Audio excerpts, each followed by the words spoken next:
ಒಂದು ಜವಾಬ್ದಾರಿಯುತವಾಗಿರ್ತಕ್ಕಂಥ ಒಬ್ಬ ನಿವೃತ್ತ ನ್ಯಾಯಮೂರ್ತಿ ಪ್ರೆಸ್ ಕಾನ್ಫರೆನ್ಸ್ ನಲ್ಲಿ ವಿಚಾರವನ್ನ ಮಂಡಿಸಿದಾಗ ಒಬ್ಬ ವರದಿಗಾರ ಕೇಳಿದಾಗ ಅಸಂಬದ್ಧವಾದ ಮಾತು ಮಾತಾಡ್ತಾರ. ನಿಮ್ಮನ್ನ ಪ್ರಶ್ನೆ ಮಾಡಕ್ಕೆ ಹಕ್ಕಿಲ್ವಾ ಜನರಿಗೆ? ಇದು ಉತ್ತರನ? ಈ ರೀತಿ ಉತ್ತರ ಕೊಡ್ತಕ್ಕಂಥಕ್ಕೆ ಮುಖ್ಯಮಂತ್ರಿ ಆಗಬೇಕೆ? ಎಚ್ಚರಿಕೆಯಿಂದ ಇರಬೇಕಾಗಿದೆ.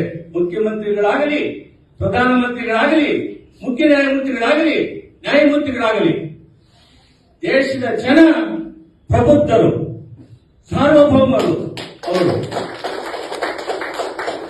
ನಿಮಗೆ ಅಧಿಕಾರ ಬಂದಿದೆ ಅಂತ ಹೇಳಿ ದರ್ಪದ ಮಾತುಗಳನ್ನ, ಅಸಂಬದ್ಧ ಮಾತುಗಳನ್ನ ಮಾತಾಡಿದ್ರೆ ಜನರು ಸಹಿಸುವುದಿಲ್ಲ. ಯಾರಿಗೋಸ್ಕರ ಈ ಹೋರಾಟ? ನಮಗೋಸ್ಕರನ? ನಾವು ಪದವಿ ಕೊಡಿ ಅಂತ ಹೇಳ್ತಿದೀವ? ಅಧಿಕಾರ ಕೊಡಿ ಅಂತ ಹೇಳ್ತಿದೀವ? ಬೀದಿಯಲ್ಲಿ ಹೋರಾಟ ಮಾಡ್ತಕ್ಕಂಥದ್ದು ಯಾರಿಗೋಸ್ಕರ? ಪ್ರಜಾಪ್ರಭುತ್ವದ ವ್ಯವಸ್ಥೆ ಉಳಿಯಬೇಕು ಅಂತ, ನಾಗರಿಕ ಸಮಾಜದ ವ್ಯವಸ್ಥೆ ಇರಬೇಕು ಅಂತ. ಇದನ್ನ ಅರ್ಥ ಮಾಡ್ಕೋಬೇಕು.